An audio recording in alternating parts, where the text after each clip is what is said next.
कि ये व्यक्ति अगर उधार पाता तो कितना अच्छा था। लोग बहुत प्यार उनसे करते थे, लेकिन बहुत कुछ उन्होंने कमाया था दुनिया में, लेकिन किसी भी काम नहीं आया। हम कितना भी मेहनत करें, कितना भी कमाएं, करोड़ों रुपया हम अपने घर में भी जमा करके रख लें, बैंक में भी रख लें, लेकिन हमारा प्राण ही ना बच पाए, हम स्वर्ग में ही नहीं जा पाए, तो इस जीवन का क्या फायदा, उस मेहनत का क्या फायदा। इसलिए प्रभु कहता, तुम इस पृथ्वी की या इस शरीर की चिंता ना करो, केवल किसकी चिंता करो? स्वर्गीय वस्तु की चिंता करो, अपने जीवन की चिंता करो। तो हम लोगों को इस धरती में रहते हुए इस धरती के जीवन की चिंता नहीं करनी चाहिए, बल्कि अनंत काल जो परमेश्वर ने हमारे लिए तैयार करके रखा है उसकी हमको चिंता करनी चाहिए। तो जो विश्वासी लोग इस बात को समझते हैं, अगर अभी भी आपको ये बात समझ नहीं आई तो मैं बोलता हूं आपका अभी तक उद्धार हुआ नहीं। जिसने उद्धार पाया है, प्रभु यीशु मसीह के पास आकर जीवन पाया है, उसको किस बात की ज्यादा चिंता रहती है कि मैंने अपने जीवन को क्या करना है, परमेश्वर के हाथ में सौंपना है, मैंने अनंत काल में परमेश्वर के पास जाना है। उसकी यही चिंता होती है, किसी ना किसी तरह से मैं उधर पहुंचना है, मैंने अपने जीवन को इधर ही समाप्त नहीं करना, क्योंकि ये जीवन बार बार मिलता नहीं है। पैसा, दुनिया का धन दौलत ठीक है, हमारे लिए जरूरी है, हमारी जरूरत के लिए जरूरी है, लेकिन ये नहीं वही सब कुछ है। कई लोग क्या करते हैं, पैसे के लिए, धन दौलत के लिए अपना पूरा जोर लगा देते हैं और परमेश्वर के लिए कुछ भी नहीं कर पाते। ये अफसोस की बात है। हमें अपने परिवार की, हमने अपने माता पिता की, या जो भी हमको जिम्मेवारी मिली है उसकी हमने जिम्मेवारी निभानी है, लेकिन सब चीजें यही नहीं है। हमें परमेश्वर के लिए भी समय निकालना अति आवश्यक है। हमने अपने उद्धार के काम को जो परमेश्वर ने हमको दिया है उसको पूरा करना बहुत ही जरूरी है। प्रभु ने हर एक आदमी को एक काम दिया है, अगर वो काम करके हम उधर नहीं गए तो हमको अनंत काल के लिए रोना और पछताना पड़ेगा।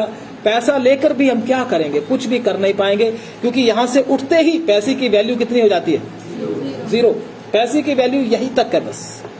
जैसे ही आप उठते हो इधर से, उधर ही एकदम जीरो हो जाती है। फिर जिन्होंने पैसा ही कमाया है, फिर उनको रोना और पछताना पड़ता है। प्रभु का वचन कहता है, एक ऊंट का सुई के नाके में से निकल जाना क्या है? सहज है, लेकिन एक धनी इंसान स्वर्ग के राज्य में कदापि प्रवेश नहीं कर सकता। धनी इंसान का मतलब क्या है? जो पैसे का लालची है, जो पैसे के लिए मरता है, जिसका सब कुछ क्या है? धन दौलत ही है। उसका परमेश्वर भी क्या है? धन दौलत। जो सारा दिन पैसे के बारे में ही सोचता रहता है और पैसे के बारे में क्या करता रहता है? लगातार मेहनत करता रहता है, परमेश्वर के लिए समय नहीं है, उसको बोलते हैं धनी। और परमेश्वर का वचन सुनने का भी टाइम नहीं, उसके वो टाइम भी किसको देता है? पैसे को दे देता है। तो उसको बोलते धनी इंसान, चाहे वो झोपड़ी में रहता हो। ध्यान से सुन लेना, धनी इंसान कोई करोड़पति नहीं होता। धनी इंसान प्रभु ने किसको बोला? चाहे वो झोपड़ी में रहता है लेकिन पैसे के लिए मरता है, परमेश्वर के वचन को भी पैसे के लिए क्या कर देता है? छोड़ देता है। उसको बोलते हैं धनी इंसान।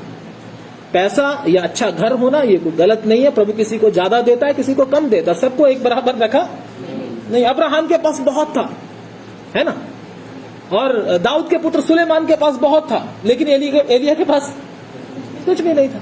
देखा ना आपने, भविष्यवक्ताओं के पास कुछ भी नहीं था, लेकिन प्रभु ने बहुत सारे लोगों को पैसा भी दिया, लेकिन उन्होंने परमेश्वर के अपने पैसे को परमेश्वर के कामों के लिए क्या किया? इस्तेमाल किया। मैंने पिछली बार भी बताया था, जब हमारे पास पैसा आता है तो हमको क्या करना चाहिए? परमेश्वर के हाथ में रखना चाहिए। परमेश्वर ये आपका है, इसको मैंने किस तरह से खर्च करना है, मुझे बुद्धि और समझ दे। फाइनेंशियल सिस्टम को ठीक तरह से घर में चलाने के लिए हमको परमेश्वर ने जो पैसा दिया, परमेश्वर के चरणों में रखना। प्रभु किस प्रकार से मुझे खर्च करना है, परमेश्वर फिर हमको बुद्धि और समझ देता है। लेकिन हम क्या कहते हैं? ये पैसा जो कमाया वो मेरा है। क्या बोलते हैं? मेरा है, वो मैं जैसे मर्जी खर्च करूं, कुछ भी खाऊं, कहीं भी लगाऊं, कुछ भी ऑनलाइन मंगवाऊं, कुछ भी करूं, मेरी मर्जी। लेकिन परमेश्वर को क्या नहीं देते हम? अहमियत।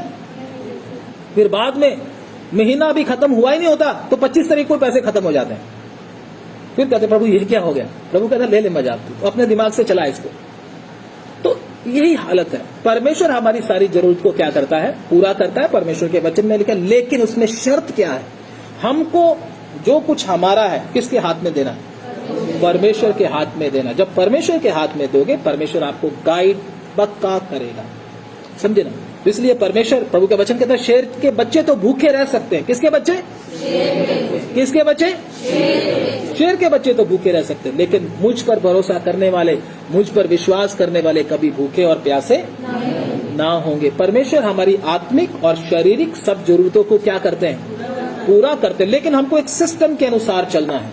अगर हम सिस्टम से बाहर हो जाते हैं फिर हमको समस्याओं का सामना करना पड़ता है। बहुत सारी समस्या हमारी बेवकूफी की वजह से भी हमारे ऊपर आती है।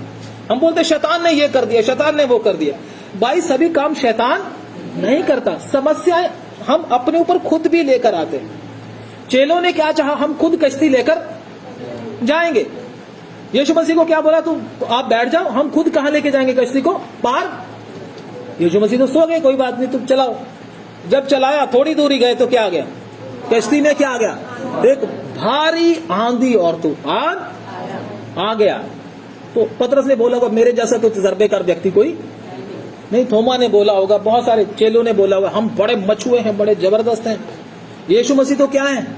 एक जवान लड़का है, कितने साल का? ज्यादा से ज्यादा 32-33 साल का आदमी है, लेकिन हम तो बुजुर्ग हैं। हमारी तो दाढ़ी देखो कितनी लंबी है और बाल भी क्या हो गए सब। यही काम करते करते, कई बोलते हैं ना घमंड के साथ, सुना होगा आपने, बाल धूप में खड़े हो गए हमने सफेद नहीं किए। सुना कभी? किन किन लोगों ने सुना? धूप में खड़े होकर सफेद नहीं किए। कैसे किए? मेहनत करके किए हैं, तजर्बा है। ऐसे ही नहीं, चेले भी बोलते होंगे। प्रभु कहते चलो चलाओ। फिर जब चले, थोड़ी देर ही चले तो तूफान आ गया। फिर उधर क्या हो गया? उधर ही क्या हो गए? डर गए, परेशान हो गए। अब जाए कहां? आगे जाने के लिए जगह भी दिखाई नहीं दे रही। तो क्या हो गया? यीशु मसीह को फिर क्या कर रहे हैं? फिर यीशु मसीह की याद आई, प्रभु कहां है प्रभु? देखा तो प्रभु तो हमारे पास नहीं है। अभी जाकर देखा तो वो कहां पे? एक सीट पर जाकर। यीशु क्यों सो गए? क्योंकि तुम अगर अपनी बुद्धि से करना चाहते हो तो कर लो, तुम्हें मैं एक मौका देता हूं। प्रभु ने मौका दे दिया, चलो करो। जब उनका हालत खराब हो गई फिर यीशु मसीह के पास आए। यीशु मसीह को क्या बोला? प्रभु हम नाश हुए जाते और तू बड़े मजे से सो रहा है। सुलाया किसने? तुमने। क्यों सो गया वो? क्योंकि तुमने उसको पूछा ही। हम भी कई बार प्रभु को कुछ पूछते ही, प्रभु को बुला तो लिया लेकिन पूछते कुछ भी नहीं है, करते अपनी ही मर्जी है सब काम में। कभी प्रभु को पूछते प्रभु मुझे इधर जाना है या इधर नहीं जाना, प्रभु मुझे ये शब्द भाई को बोलना है या नहीं बोलना, प्रभु मुझे ये काम करना है या नहीं करना, ये चीज खरीदना है या नहीं खरीदना, ये नहीं पूछते। चलो कोई बात नहीं, अपने दिमाग से। फिर जब फंस जाते हैं फिर चिल्लाना शुरू करते हैं। फिर प्रार्थना में इतने भक्त बन जाते हैं हम लोग, सामने वाले को लगता है ये तो दिन रात प्रार्थना कर रहा है, लेकिन ये नहीं मालूम ये प्रार्थना कर क्यों रहा है। क्यों कर रहा है? क्योंकि ये फंस गया, इसीलिए क्या कर रहा है? प्रार्थना कर रहा है। इसलिए हमें फंसने से पहले परमेश्वर से जरा क्या कर लेना चाहिए? पूछना चाहिए, नहीं पूछना चाहिए? पवित्र आत्मा क्यों आया है? हमारा रक्षक है, हमारा गाइड है, हमको बताने के लिए, हमको गाइड करने के लिए सहायक अर्थात पवित्र आत्मा जब पिता मेरे नाम से भेजेगा। किसको वचन मालूम है? जरा निकाल कर दिखाएं, देखता हूं किनको याद है। मैं नहीं बताऊंगा, ऑनलाइन वालों को पता चल जाए तो ऑनलाइन वाले भी बता सकते हैं। वचन सुनते हो याद होना चाहिए।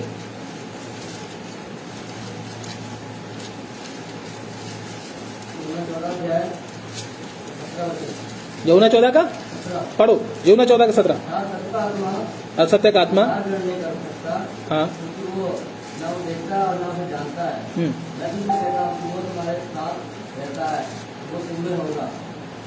भाई ये वचन नहीं है जो आप पढ़ रहे हैं। वचन विषय के हिसाब से निकालो। 14 का 26 पढ़ो। परंतु सहायक अर्थात पवित्र आत्मा जिसे पिता मेरे नाम से भेजेगा वह तुम्हें सब बातें सिखाएगा। हाँ, और जो कुछ मैंने तुमसे कहा। क्या लिखा? सहायक। यूहन्ना 14 का 26। सहायक का मतलब क्या होता है? मददगार, गाइड। जब भी आप पहाड़ी इलाके में जाते हो, शिमला वगैरह में या कहीं और, है ना, घूमने के लिए जाते हो, जो जगह आपको मालूम नहीं है, तो उधर गाइड मिलते हैं गाइड करने के लिए। ये आपको क्या करेंगे? एरिया दिखाएंगे, बताएंगे। तो क्योंकि आपको पता नहीं, इसी तरह से पवित्र आत्मा हमको दिया गया है जो हमको क्या करता है? गाइड करता है, ताकि हम ठोकर ना खाएं, ताकि हम फंस ना जाएं। लेकिन हम सुन तो लेते हैं, लेकिन कभी भी प्रैक्टिकल नहीं करते, हमारी ये आदत है। इसलिए प्रभु बार बार कहता है, क्या कहता है कि आत्मा कलीसियाओं से क्या कहता है, कान लगा कर क्या करो, इसको सुनो। आत्मा कलीसियाओं से क्या कहता है, लेकिन हम सुनते हैं, सुन तो लेते, लेकिन कभी भी उसको प्रैक्टिकल नहीं करते। तो पवित्र आत्मा सहायक जिसे पिता मेरे नाम से भेजेगा, वह तुम्हें सब बातें क्या करेगा। कौन सी बात है जो नहीं सिखाएगा? कोई बात है जो नहीं सिखाएगा? बोलो। कोई बुरी बात तो नहीं सिखाएगा, ये तो है पक्का, लेकिन सब अच्छी बातें तो हमारे फायदे की, जिसमें हमें आत्मिक उन्नति होनी है, वो तो सिखाएगा ही। हम सीखते क्यों नहीं? इधर ध्यान दो, हम सीखते क्यों नहीं? क्योंकि हम सुनना नहीं चाहते, उसके अनुसार चलना, हम अपनी मर्जी करना चाहते हैं। तो पवित्र आत्मा हमको क्या करता है? सिखाता है। यीशु मसीह को जब उन्होंने पुकारा तो यीशु मसीह उठकर क्या हो गए? खड़े हुए और क्या बोला? चेलों को क्या दिया? आशीष। क्या दिया था? आशीष दिया था।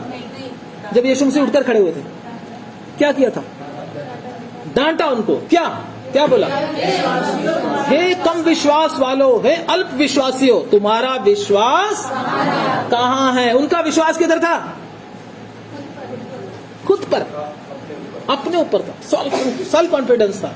लेकिन प्रभु ने बोला तुम्हारा विश्वास किसके ऊपर? प्रभु के ऊपर। तुम्हारा विश्वास प्रभु के ऊपर होना चाहिए था, लेकिन तुम्हें विश्वास किसके ऊपर हो गया? अपने आप के ऊपर ही हो गया। इसीलिए तुम्हारा क्या हो गया? काम खराब हो गया। हमें भी कई बार अपने ऊपर बहुत सारा क्या हो जाता है। आपने सुना था बहुत लोगों से, कहते जब वो सिंगर जब वो एक्सपायर हुआ तो कहते उसको, लोग कह रहे थे, मीडिया वाले लोग भी कहते उसको अपने ऊपर बहुत कॉन्फिडेंस था, आत्मविश्वास था, क्योंकि वो गाड़ी लेकर नहीं गया, बुलेट प्रूफ गाड़ी लेकर नहीं गया। इसलिए क्या हो गया? उन्होंने हमला कर दिया, लोग बोलते हैं, तो वो मारा गया। अगर बुलेट प्रूफ गाड़ी लेकर जाता, सिक्योरिटी लेकर जाता, तो वो मरता नहीं। उसको विश्वास था अपने ऊपर, अपनी ताकत के ऊपर, अपने समझ के ऊपर। तो ऐसे ही इंसान भी जब अपने ऊपर विश्वास करता है ज्यादा, तो उधर ही वो क्या हो जाता है? फना, नष्ट हो जाता है। तो हमको अपने ऊपर नहीं, बल्कि किसके ऊपर भरोसा रखना चाहिए? सर्वशक्तिमान परमेश्वर के ऊपर भरोसा रखें। अपने ऊपर जब भरोसा रखेंगे हमें नुकसान ही होगा। हमारा भरोसा किसके ऊपर होना चाहिए? हमेशा परमेश्वर। दाऊद युद्ध क्यों नहीं हारा जिंदगी में? दाऊद परमेश्वर का दास, जो दाऊद राजा था, एक भी युद्ध हारा क्यों? क्योंकि वो क्या बोलता था? यहोवा मेरा क्या? वो मेरा बल है, मेरी चट्टान है, मेरा चरवाहा है। यहोवा के ऊपर भरोसा रखकर ही जाता था, सारे के सारे युद्ध जीत लेता था। हम युद्ध क्यों हार जाते हैं जीवन में? कारण क्या? क्योंकि हम अपने ऊपर क्या करते हैं? भरोसा करते हैं। परमेश्वर के ऊपर भरोसा बिल्कुल है ही। तो आइए हम अपना भरोसा किसके ऊपर करें? पूरे का पूरा परमेश्वर के ऊपर करें। आप कोई भी युद्ध हारोगे। हमारा युद्ध हारने का मतलब क्या? हमारी कोई लड़ाई नहीं किसी के साथ। हमारी लड़ाई किसके साथ है? हाँ? शैतान की। तो हमारे घर वाले शैतान की शक्तियां हैं, उसके साथ क्यों लड़ते हैं? हमारी लड़ाई शैतान की शक्तियों के साथ तो बाद में, सबसे पहले तो किसके साथ हो जाती है? घर वाले। उसको ही हम शैतान की शक्तियां समझते हैं, ठीक है ना? शैतान भी कहता है क्या बात है। तो प्रभु कहता है ये शैतान हमारी लड़ाई की तरफ कर देता है, आत्मिक छोड़कर शरीर में कर देता है। तो हमारे घर वाले हमको अपने दुश्मन नजर आने लगते। शैतान लड़ाई को क्या करता है? डाइवर्ट कर देता है। क्या कर देता है? उसको चेंज कर देता है। क्योंकि हमने तो किसके साथ लड़ना था? लेकिन हमारी लड़ाई तो किसके साथ हो गई? घर वालों के साथ, डिपार्टमेंट वालों के साथ, है ना, अपने पड़ोसियों के साथ लड़ाई हो गई। शैतान भी हंसता, हाँ हाँ, देख किसको मैंने कैसे मूर्ख बना दिया, क्योंकि इसने तो लड़ना किसके साथ था? ये अपनों को ही थप्पड़ लगा रहा है। वाह क्या बात है। तो हम बुरी तरह से क्या हो जाते हैं? हार जाते हैं। इंसान पाप में क्यों गिरता है? बताइए, क्यों गिरता है पाप में? एक विश्वासी पाप में क्यों गिरता है? ये बताइए, बता सकते हैं आप? ओवर कॉन्फिडेंट, अपने ऊपर विश्वास, अपने ऊपर भरोसा करने वाला आदमी ही पाप में, व्यभिचार में, नफरत में, जलन में, बैर में, इन चीजों में गिरता है। मैं आपको बता दूं, सेल्फ कॉन्फिडेंस, अपने ऊपर भरोसा करने वाला व्यक्ति हमेशा हार जाता है। क्यों हार जाता है? क्योंकि उसको पता होता है मैं ना जीत जाऊं, मुझे तो देखो शैतान मेरा कुछ नहीं कर, तो छोटी सी बात है, मैं ऐसे जीत जाऊंगा। तो वो उल्टा क्या हो जाता है, फंस जाता है उसमें, हार जाता है। लेकिन जो बोलता है, हम बोलते हैं मैं कमजोर हूं कमजोर हूं, असल में हम कमजोर नहीं है। जो लोग प्रार्थना करते हैं मैं प्रभु कमजोर हूं, मैं बड़ा कमजोर हूं, मैं बड़ा कमजोर हूं, पाप, असल में आप कमजोर नहीं हो, आप बलवंत हो अपने आप में। इसलिए पाप से क्या लेते हो पंगा, पाप में जाकर फंसते हो, है कि नहीं। असल में हम बहुत ही कॉन्फिडेंट हैं, लेकिन अगर हम बोले कि प्रभु मुझ में कोई ताकत नहीं है, फिर पाप से लड़ने के लिए कभी नहीं जाएंगे, पाप में घुसेंगे कभी भी नहीं, क्योंकि आपको पता होगा अगर मैं जाऊंगा तो मैं क्या हो जाऊंगा, गिर। पाप में क्यों गिरते, क्योंकि ओवर कॉन्फिडेंट, नफरत में, जलन में, बेविचार में ओवर कॉन्फिडेंट हूं, मैं प्रभु का बेटा हूं, प्रभु की बेटी हूं, मुझे कुछ नहीं होगा, उधर जाके फंस जाते। अगर आप सच में कमजोर हैं तो आप कभी भी उधर जाओगे नहीं। हम झूठ बोलते हैं मैं कमजोर, कमजोर नहीं, तू तो बलवंत है, इसलिए तू गिरता है। तो सच में हमको परमेश्वर का भरोसा लेना चाहिए। अगर परमेश्वर का भरोसा लेकर चलते हैं तो हम पाप में भी कभी भी गिरेंगे। अपने ऊपर भरोसा करना क्या करें, बंद करें, छोड़ दें, तभी आप परमेश्वर के पीछे चल पाओगे। जितने भी लोग परमेश्वर के पीछे चले उनको अपने आप के ऊपर भरोसा बिल्कुल भी नहीं था। परमेश्वर के वचन में शुरू से लेकर अंत तक जब हम पढ़ते हैं तो जितने लोगों को अपने ऊपर भरोसा था वो सब क्या हो गए, गिर गए। सबसे पहले लूसीफर, लूसीफर को किस बात पे भरोसा था, बोलिए। सबसे पहले अपनी सुंदरता के ऊपर घमंड था, दूसरा अपनी बुद्धि के ऊपर, नंबर 3 अपनी पवित्रताई के ऊपर, क्योंकि वो क्या था, सब दूतों से क्या था, श्रेष्ठ था। अपने आप को क्या समझता था, मैं क्या हूं, श्रेष्ठ हूं। सुंदरता, बुद्धि और पवित्रताई, और वो बहुत ही क्या था, छाने वाला अभिषेक का रूप था, छा जाता था। छाने वाला अभिषेक रूप का मतलब जहां भी जाता था उसकी वाह वाह होने। आजकल आपने सिंगर्स देखे होंगे, फिल्म एक्टर देखे होंगे, जहां भी जाते हैं क्या होने लगते, बड़ी भीड़ इकट्ठी हो जाती, होती कि नहीं होती।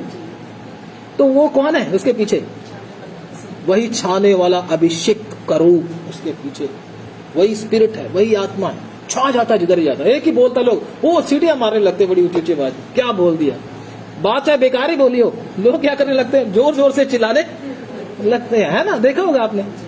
तो ये छाने वाला अभिषेक रूप का वही आत्मा है जो क्या करता है, जिधर भी जाता उधर छा जाता है। तो उधर से ये सब कुछ आया है। तो आइए हम अपने विषय की ओर जाएंगे, प्रभु के वचन में पढ़ने के लिए जाएंगे। धन्यवाद, स्तुति हो। आज हम प्रभु के वचन में से 1-2 विषय सीखेंगे और जल्दी से हम उसको सीख कर आगे जाएंगे। सबसे पहले अगर हम परमेश्वर के वचनों में सीखे तो परमेश्वर के वचनों में बहुत से विषय हैं, लेकिन हम प्रभु के वचन में पुराने नियम में अगर बहुत सारे विषयों को सीखते हैं तो उनमें से एक विषय है इसहाक और रिबेका। हम सब उसके बारे में जानते हैं, लेकिन फिर भी थोड़ा थोड़ा उनके जीवनों से हमको क्या मिलती है, प्रेरणा मिलती है। जितने भी वचन हम सीखते हैं, मैं किसी के घर में जाकर प्रचार कर रहा था और मैंने बोला कि जिसके पास जितने ज्यादा पैसे हैं, ध्यान से सुनिएगा, जितना ज्यादा किसी बैंक में क्या है, सोना है या पैसा है, उतनी ही ज्यादा सिक्योरिटी उसकी होती है कि नहीं होती। बैंक में क्या होते हैं, सिक्योरिटी गार्ड होते ना। जितना ज्यादा पैसा होगा, जितना ज्यादा मतलब उधर धन होगा, सिक्योरिटी भी उतनी ज्यादा टाइट होगी। इसी प्रकार से इस दुनिया के धन को छोड़कर अगर स्वर्गीय धन की बात करें तो अगर जितना धन का मतलब परमेश्वर का वचन आपके हृदय में होगा, ध्यान से सुन लीजिए, शैतान ये चुरा लेगा आपसे। जितना बचे भी सुन ले ध्यान से, जितना धन क्या है असल में, परमेश्वर का वचन हमारे दिल में होगा, उतनी ही ज्यादा सुरक्षा स्वर्गदूतों की किसको होगी, हमारे साथ होगी। जिसके अंदर वचन 0% है उसके साथ स्वर्गदूत नहीं चलते, मैं आपको बता दूं। स्वर्गदूत उसी के साथ चलते हैं जिनके अंदर परमेश्वर के वचन के क्या है, बहुत धन है, उसके साथ स्वर्गदूत सुरक्षा लेकर चलते हैं, क्योंकि वो धनी है। लेकिन जिसके पास वचन नहीं है, आप वचन को, शैतान क्या करता है, छोड़ परे, वचन को छोड़, निकलने दे इसको। क्यों, ताकि मैं तेरे को दबा के रखता रहूं, ताकि तेरे को दबाव पड़ते रहे, ताकि तेरे को सुपने ऐसे आते रहे, ताकि मैं तुझे डराता और धमकाता रहूं, तू रात को बाहर निकलने में भी डरता रहे, तू कुछ बोल ही ना पाए। शैतान क्या करता है, ऐसे लोगों को, बच्चों को भी दबा के रखता है। अगर आपके अंदर वचन आ गया, शैतान को मालूम है फिर मैं इसका कुछ कर नहीं सकूंगा। क्यों, क्योंकि इसके अंदर धन आएगा। धन आएगा तो स्वर्गदूत भी सुरक्षा के लिए आएंगे ही इसलिए चाहे बच्चे हैं, चाहे आप बड़े हैं, कोई भी है, परमेश्वर के वचन को अंदर से निकलने ना दें, उसको अंदर संभाल कर रख लें। फिर देखते हैं कौन सा शैतान आपके सामने आकर आपको धमका सकता है, आपको डरा सकता है। तो आइए हम परमेश्वर के वचन में से पढ़ने के लिए जाएंगे। धन्यवाद। जेनेसिस की किताब, उत्पत्ति की किताब निकालेंगे सभी। धन्यवाद। उत्पत्ति की किताब, उसका 24 अध्याय। हम इजहाक और रिबिका के विषय में। इजहाक कौन था पहले बहनें बताएंगी। इजहाक, हाँ, अब्राहम का पुत्र। गुड। रेबिका कौन थी? भाई लोग बताएंगे। रेबिका कौन थी? रेबिका भाई लोग। इजहाक की पत्नी। अब बेटी किसकी थी ये नहीं पूछूंगा जी। तो 24 अध्याय और उसका पहले वचन से ऊंची आवाज में अगर कोई पढ़ेगा तो। अब्राहम हाँ अब वृद्ध हो गया था, हाँ और उसकी आयु बहुत थी, हाँ। और यहोवा ने सब बातों में। अब्राहम कौन था? बोलिए, अब्राहम कौन था? इजहाक का बाप। हमारा विषय क्या है? इजहाक का पिता। हाँ, तो वो जब बूढ़ा हो गया, बहुत ही वृद्ध हो गया, तो क्या है, बहुत सीखने वाली बात है, ध्यान से सुनना। हाँ, यहोवा ने सब बातों में उसको आशीष दी। यहोवा ने सब बातों में उसको क्या दी? आशीष दी। किसको? अब्राहम को आशीष दी। क्यों दी? बोलिए। क्योंकि प्रभु का दास था नहीं। आशीष लेना आसान काम नहीं है। अब्राहम ने अपने घर को, अपने परिवार को, अपने ये सब चीजों को परमेश्वर के कहने पर छोड़कर आया, अपने देश को भी। अगर हमें प्रभु बोले, हे मेरे बेटे मेरी बेटी, रात सुबह 4 बजे बोले, ये लुधियाना को छोड़कर नेपाल में चला जा या श्रीलंका में चला जा, उधर पहाड़ की गुफा में जाकर रहे, उधर मेरा प्रचार कर, कितने जाएंगे? बोलेंगे प्रभु मैं प्रार्थना करके बताता हूँ। प्रभु को ही बोलेंगे मैं प्रार्थना करके बताता हूँ। ये तो हालत है। अब्राहम को आशीष ऐसे ही नहीं मिल गई। हम वचन पे नहीं चलना चाहते। हमको क्या चाहिए? हमको तो गिफ्ट चाहिए, बस करना कुछ भी नहीं चाहते। तो ये हालत है हमारी। तो अब्राहम प्रभु की इच्छा के अनुसार चला। जब बुजुर्ग हो गया तो क्या हुआ? पढ़े। अब्राहम ने अपने उस दास से जो उसके घर में पूर्णिया और उसकी सारी संपत्ति पर भी। अब्राहम का एक दास था, उसका एक दास, उसका नाम क्या था? एलियाजर। एलियाजर था उसका नाम। आगे पढ़े। कहा अपना हाथ मेरी जान के नीचे रख। हाँ, और मुझसे आकाश और पृथ्वी के परमेश्वर। पुराने जमाने में जांग के नीचे हाथ रख के शपथ खाते थे। शपथ जब खाते, जांग के नीचे हाथ रख के शपथ खाते थे। तो शपथ खा, क्या बोला?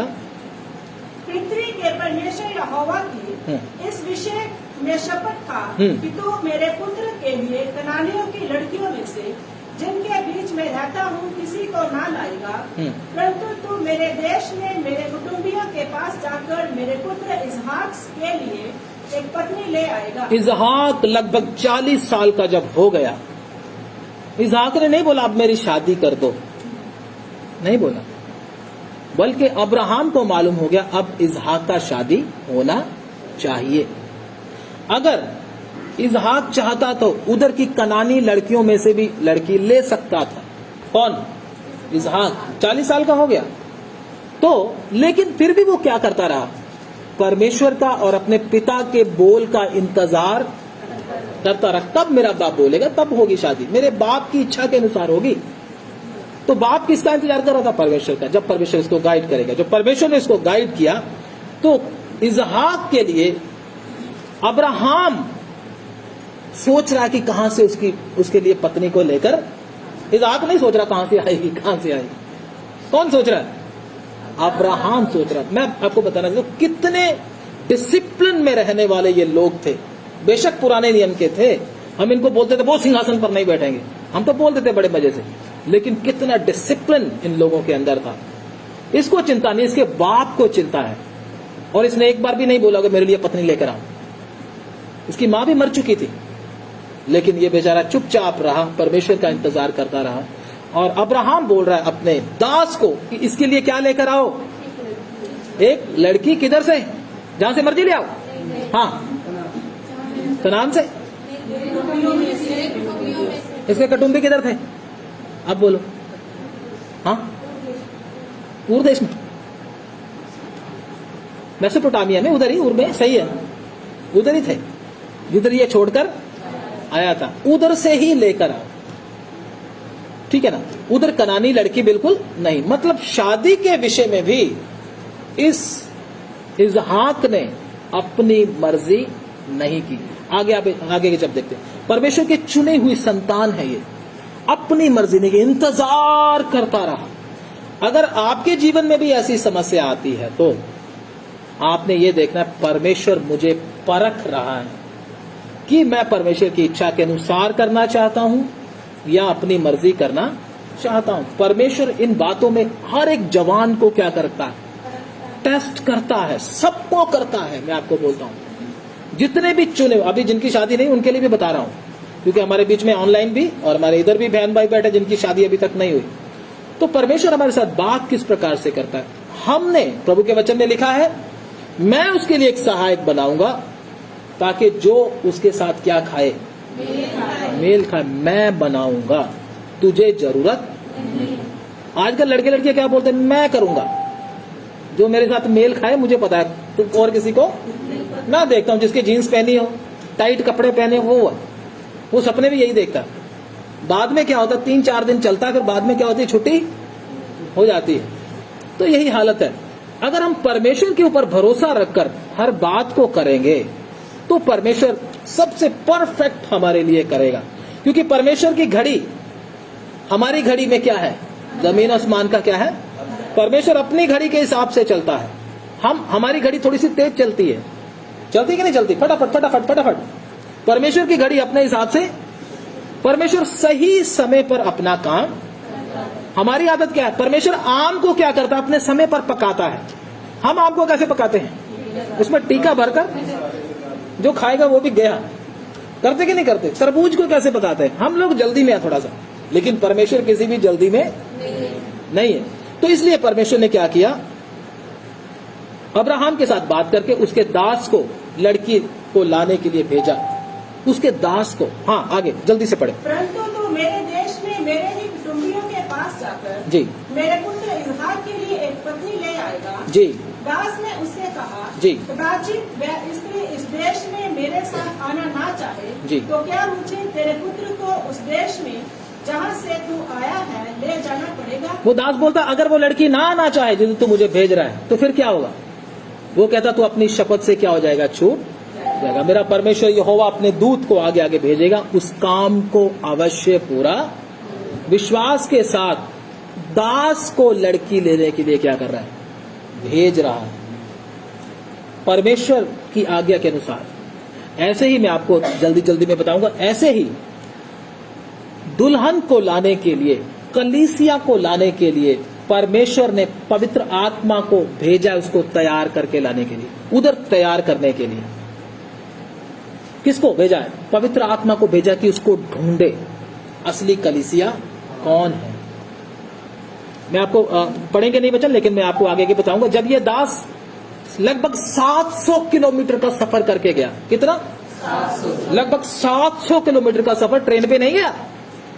आप सही बोले कि ट्रेन पे गया है, वो ट्रेन पे नहीं गया, ऊंट के ऊपर चढ़कर। ऊंट का सफर कितना मुश्किल होता है। ऊंट के ऊपर बैठकर अपने सेवकों के साथ, लगभग रेगिस्तान का इलाका है, इतना लंबा सफर तय करके गया।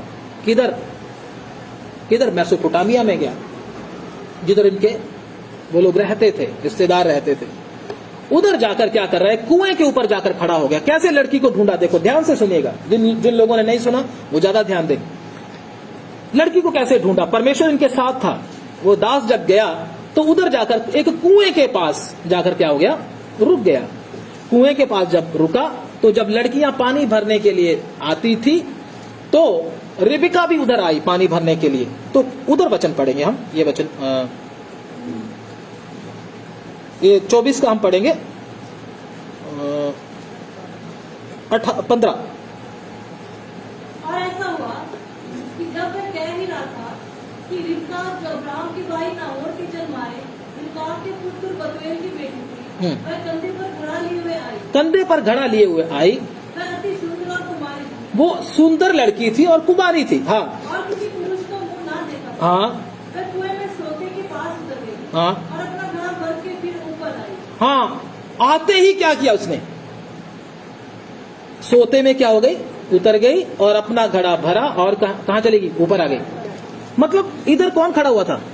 इधर दास भी खड़ा हुआ था और भी बहुत सारे दास खड़े हुए थे, आदमी मर्द खड़े थे इधर। एक चीज ध्यान से अगर आप देखते हैं तो इसका ध्यान पराये मर्दों की ओर गया नहीं, इसका नहीं ध्यान है इसका। इतनी अच्छे कैरेक्टर की लड़की है, लड़के खड़े हैं बहुत सारे और बहुत चीजें लेकर ऊँटों के पास खड़े हैं, इसका ध्यान उधर नहीं है, इसका ध्यान अपने काम में। पानी भरा, ऊपर आई और जाने को तैयार। जब जाने को तैयार थी तो आगे बढ़े। तब वह दास उससे भेंट करने को दौड़ा दास भेंट करने को दौड़ा। हाँ और कहा, अपने घड़े में से थोड़ा पानी मुझे पिला। इस लड़की को क्या बोला? अपने घड़े में से थोड़ा सा पानी मुझे भी पिला दे। हाँ उसने कहा हे मेरे प्रभु, हाँ ले पी ले। हे मेरे प्रभु ले पी ले। जब ये दौड़कर पानी पीने के लिए आया है तो इसने जब मांगा तो इसने मना नहीं किया, कहते ले मेरे प्रभु इस पानी को क्या कर ले। मतलब इससे क्या सीखने को मिलता? ये दयालु है। इसमें क्या है? किसी को पानी की जरूरत है तो मैं उसको पानी देती हूँ। आजकल तो पानी मांग है, मेरे पास नहीं है पानी, बाहर से जाके पी, वाटर कूलर लगा उधर जाकर पी ले। हम किसी मांगने वाले को भी पानी नहीं पिलाते। कई बार रिक्शे वाला बेचारा आता है हमारे पास इतना सामान लेकर, पैसे देकर उसको कहते निकल जाए इधर से, अब फुर्ती से क्या हो जा, निकल जा। कभी पूछा पानी? भैया आप इतना भार उठाकर आए हो, कितनी दूर से चलकर आए, पानी चाहिए आपको? अगर आप ऐसा नहीं पूछते ना, आप कलीसिया नहीं हो। मैं आपको बोलता हूं आप फरीसी हो बस, और कुछ नहीं। हाँ हमें आता है, हम ये हैं, हम वो हैं, बस यही है। हमें जरूरतमंद के लिए, अगर हमको मनुष्यों के प्रति दया ही नहीं है तो हम कौन से विश्वासी हैं? उधर जाकर क्या करेंगे? ऐसे लोगों को परमेश्वर लेकर जाने वाला नहीं है। हमारे अंदर खुद क्या होना चाहिए? ऐसी नेचर होना चाहिए कि सामने वाले को प्यास लगे, उसको क्या पिला दें। हमारे घर में विश्वासी कोई आए, उसको भी क्या पूछे? पानी पिलाना चाहिए ना? चाय पिलानी चाहिए कि नहीं पिलानी चाहिए? चाहे चाय की बात छोड़ो, पानी तो पूछना चाहिए। नहीं है नहीं है वो, घर पे जाओ, पता नहीं कितनी दूर से बेचारे आए होंगे, बाहर जाओ बाहर। ऐसे लोगों को प्रभु कभी भी स्वीकार करने वाला। इसलिए हमें मनुष्यों के प्रति क्या आना चाहिए? दया आना बहुत। प्रभु कहता अगर तुम मनुष्यों पर दया करते तो तुम्हारे ऊपर भी क्या की जाएगी?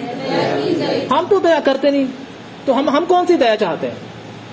हम दया के लायक, फिर हमको काम भी ऐसा करना है। तो इसने क्या किया? बेटी ने उसको पानी पिलाया। आगे बढ़े जल्दी से बेटा। और उसने जल्दी से घड़ा उतारा कर हाथ में लिए उसको पिला दिया। हाँ जब उसको पिला दी, हाँ। तब कहा मैं तेरे ऊँटों के लिए हूँ। अब ये इतनी समझदार है, इसके साथ कितने ऊंट हैं? 10 ऊंट हैं। किसको भी प्यास लगी है? ऊंटों को भी प्यास लगी है। अब इसका माइंड देखो कैसा है। ऊंट भी बेचारे प्यासे होंगे। मतलब मनुष्यों के लिए दया नहीं, जानवरों के बारे में भी सोचती है। हम सोचते हैं कभी कुत्ते को ऐसे मारते हैं, लात चल भाग उधर से, बेचारा वो रोटी लेने के लिए आया होगा तो दे दो उसको, ठीक है ना। अगर आपको काट रहे हैं वो अलग बात है, लेकिन अगर आपके घर में रोटी की तलाश में वो है, तो अगर आपके पास है तो डाल दो। आप उसको पत्थर क्यों मार रहे हो? अगर दे नहीं सकते तो मारते क्यों भाई? इस बहन को जो इजहाक की पत्नी बनने के लिए जा रही है, इसको टेस्ट किया जा रहा है, ये इजहाक के घर में जाने के योग्य है कि नहीं। आपको भी परमेश्वर टेस्ट करेगा, आप स्वर्ग में जाने के योग्य हैं या इधर ताली बजाकर स्वर्ग में नहीं जा सकते। बाइबल थोड़ा सा पढ़कर ज्ञान हो गया तो स्वर्ग में नहीं जा सकते। स्वर्ग में जाने के लिए परमेश्वर आपकी एक एक एक्टिविटी को क्या करेगा? चेक करेगा। याद रखना ये बात। जानवरों के बारे में भी चिंता है, इनको भी किसने बनाया है? परमेश्वर नहीं बनाया। ये भी बेचारे क्या है, लगभग 700 किलोमीटर दूर का सफर करके आए, इनको भी प्यास लगी होगी। बंदे को तो मैंने पानी पिला दिया, इनको कौन पिलाएगा? मैं ही पिलाती हूँ। 10 ऊंटों को क्या पिलाया इसने? मोटर चलाकर। कैसे? सोते से पानी भर भर कर बस हो जाती है। 10 एक ऊंट को पिलाना मुश्किल है पानी। आजकल तो हमारी बहनों को 1 गिलास पानी देना ही क्या हो जाता है, अपने आप ले ले, फ्रिज में पड़ा ले ले। लेकिन उसने 10 ऊंटों को क्या पिला दिया? पानी पिला दिया। वाह, वो भी देखकर क्या हो गया, हैरान। 10 ऊंट को पानी पिलाने का मतलब ऊंटों की भी बस करा दी इसने। इसकी बस नहीं हुई, इतनी ताकतवर है अंदर से, इतनी मजबूत है ये, काम करने का इसका इतना मन फुर्ती से काम करती है, दूसरों की चिंता करती है। परमेश्वर इस बात को इस बहन में देखा है, इसलिए ये इसहाक की पत्नी चुनी गई। अगर आप काम करने में काम चोर हो तो आप एक अच्छे विश्वासी हो। एक अच्छा विश्वासी काम करने में काम चोर होता नहीं है, वो मेहनत करता है। प्रभु मेहनती को ढूंढता है, आलसी को ढूंढता। आप यीशु मसीह का कोई भी चेला, यीशु मसीह ने किसी आलसी को चुना, सब मेहनत करने वालों को चुना। मछुए क्या कर रहे थे, मछलियां पकड़ रहे थे, है ना। और जब हम पुराने नियम में देखें तो एलीशा क्या कर रहा था, बोलिए ना, एलीशा क्या कर रहा था, बैल जोत रहा था, है ना, कितनी मेहनत कर रहा था। ऐसे ऐसे परमेश्वर ने लोगों को क्या किया, चुना। तो किसी आलसी को परमेश्वर नहीं चुनता। परमेश्वर, ये बात आपके अंदर, ये बातें ध्यान रखना, सिर्फ सुनने के लिए नहीं, आप घर जाकर प्रैक्टिकल भी करना है। परमेश्वर आपको देखेगा। मेरे घर में कोई आता है, मैं उससे पानी पूछूं, कम से कम चाय नहीं है तो पानी पूछूं जरूर। ये मेरा क्या है, फर्ज है। मनुष्यों के प्रति आपके मन में क्या होना चाहिए, दया होना चाहिए।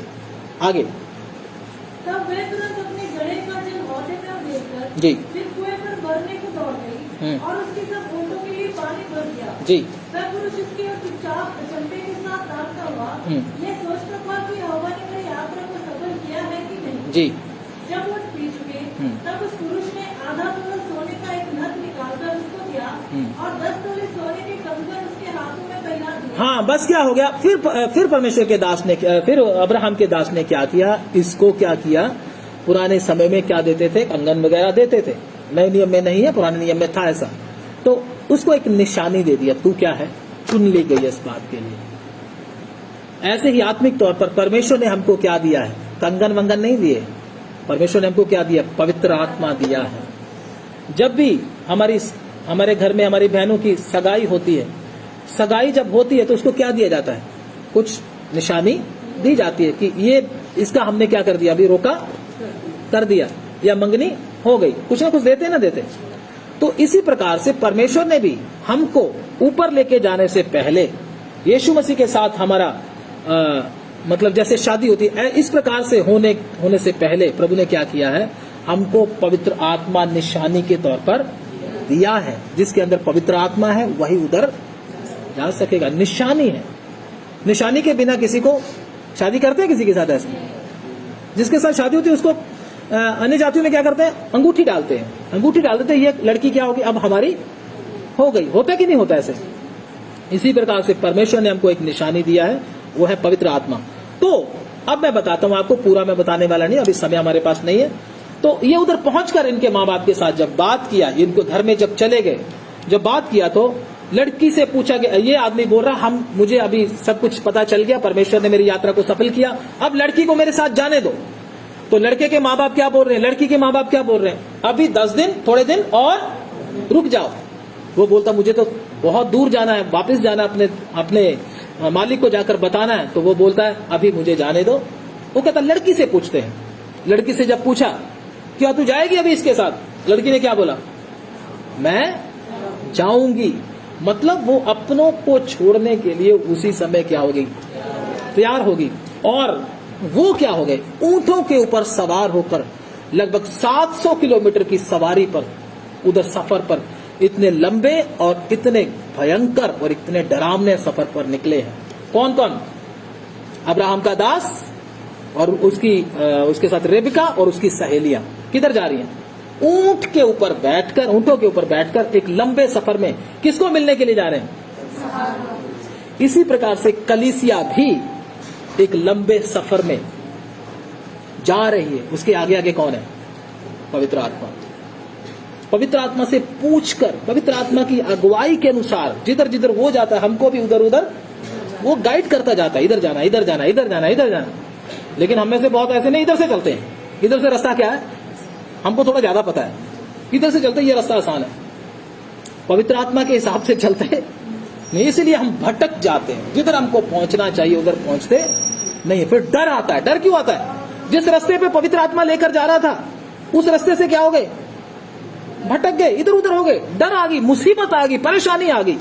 क्यों? क्योंकि जो हमें गाइड कर रहा था उसकी बात तो हमने मानी, हम तो अपनी चला रहे थे, इसलिए फंस गए। अब तो एक बात और मैं आपको बताना चाहता हूं, जब ये आगे आगे जा रहा है दास और ये लोग ऊंटों के ऊपर पीछे पीछे आ रहे हैं, तो बात क्या करते होंगे बताइए, तो बता सकते?